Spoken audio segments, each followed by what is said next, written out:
Haleluya, haleluya, Yesu Kristo ashimwe. Ndagusuhuje mwene data, wowe tubana ku karago ka mu gitondo, wowe ubyuka upfukamye uhereza Imana icyubahiro, urambura amaboko yawe. Nshuti yanjye by'umwihariko, Imana iguha umugisha. Bene data dusengana mu itorero Elayono Mountain Church mu Rwanda, Imana ikomeze ibagurize imbaraga, ibanezeze. Nabasuhuzaga muri iki gitondo, umwami Imana bishimire. Yesu Kristo ashimwe. Duhereje Imana icyubahiro izinze ijoro rikazingura amanywa. Duhereje Imana icyubahiro intwari ku rugamba. Duhereje Imana icyubahiro yuzuye urukundo n'imbabazi ku buzima bwacu. Duhereje Imana icyubahiro ikigabura icyambika. Duhereje Imana icyubahiro ikiburana imanza tuzi n'izo tutazi kandi ikazitsindikanisha.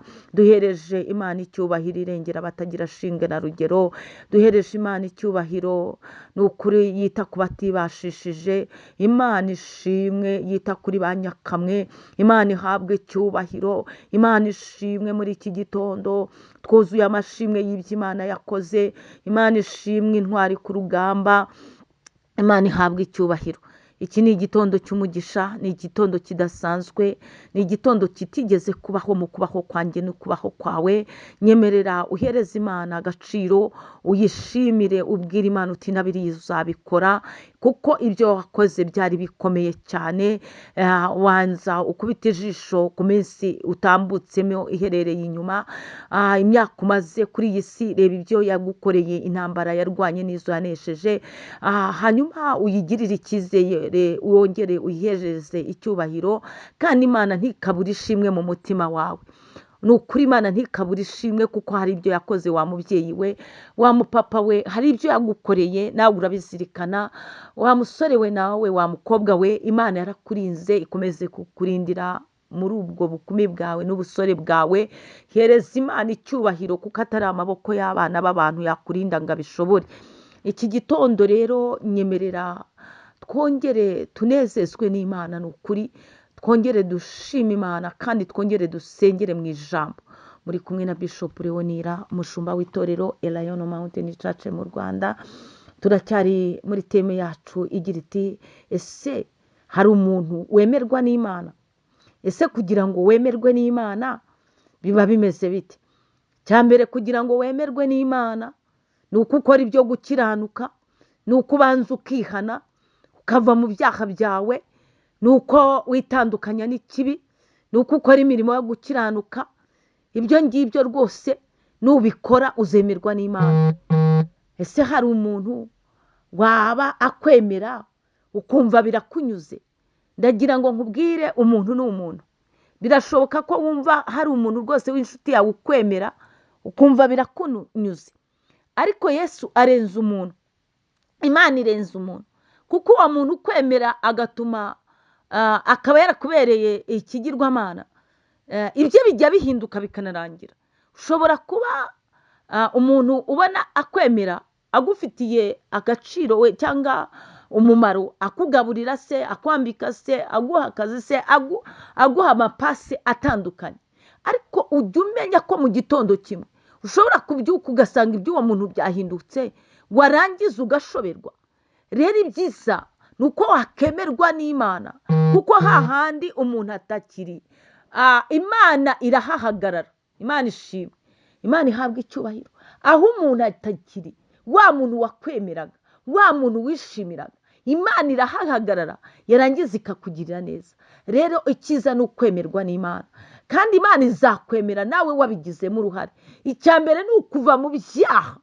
Icyambere ni ukwemerera Yesu Kristo nk'umwami n'umukiza wawe. Icyambere ni ugukora imirimo yo gukiranuka. Imana ishimwe. Nyemerera rero muri uyu mwanya dukomeze twibereye mu gitabo cya Daniel twasomye ejo. Dusome ibice 10. Turasoma Daniel ibice 10, dusome umurongo wa 11, dusimbuke dusome n'uwa 19. Reka dusome titire y'ijambo ry'Imana. Handitse ngo iki? Daniel abona ubwiza bw'Imana arabagirana. Cyama nawe muri iki cyumweru uyu munsi ukabona ubwiza bw'Imana, hakaza kurabagirana ku buzima bwawe. iyo ubwiza bw'Imana bukujeho ukagera mu mwanya wo kurabagirana, iyo urabagirana uba uhinduye isura, iyo urabagirana umwijima uba ukuvuyeho, iyo urabagirana umubabaro uba urangiye, iyo urabagirana uba ukomejwe n'Imana, iyo urabagirana amateka arahinduka, iyo urabagirana amagambo ararangira, iyo urabagirana abanzi bawe bahindura ijambo. Imana ishimwe. Ngo Daniyeli we yabonye ubwiza bw'Imana ararabagirana. Imana ishimwe. Umurongo wa 11 handitse ngo iki? Ngo aramubwira ati yewe Daniyeli mugabo ukundwa cyane, umva amagambo ngiye kukubwira, haguruka weme. Imana ishimwe. Temiri kuvuga ngo mbese hari umuntu wemerwa n'Imana?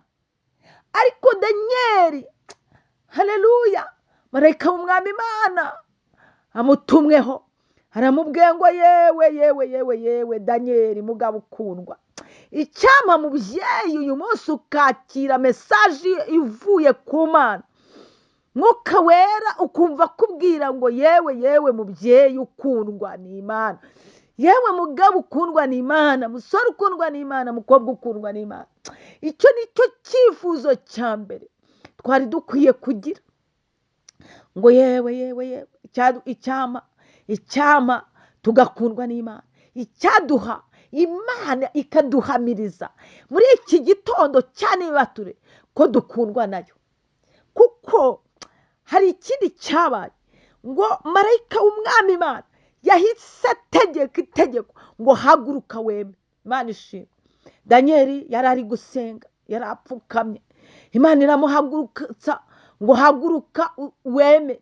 Uyu munsi Imana iguhagurutsa, ariko nawe weme, uhaguruke muri situwasiyo wari urimo idasobanutse, uhaguruke muri ubwo buzima budasobanutse, uhaguruke muri ayo madeni mbese yakuzengeje, uhaguruke mu maganya n'agahinda, ntuhaguruke weme mu izina rya Yesu. Iki gitondo uhaguruke weme, uyu munsi urangize wemye cyane, uyu mwaka uzawurangize wemye cyane.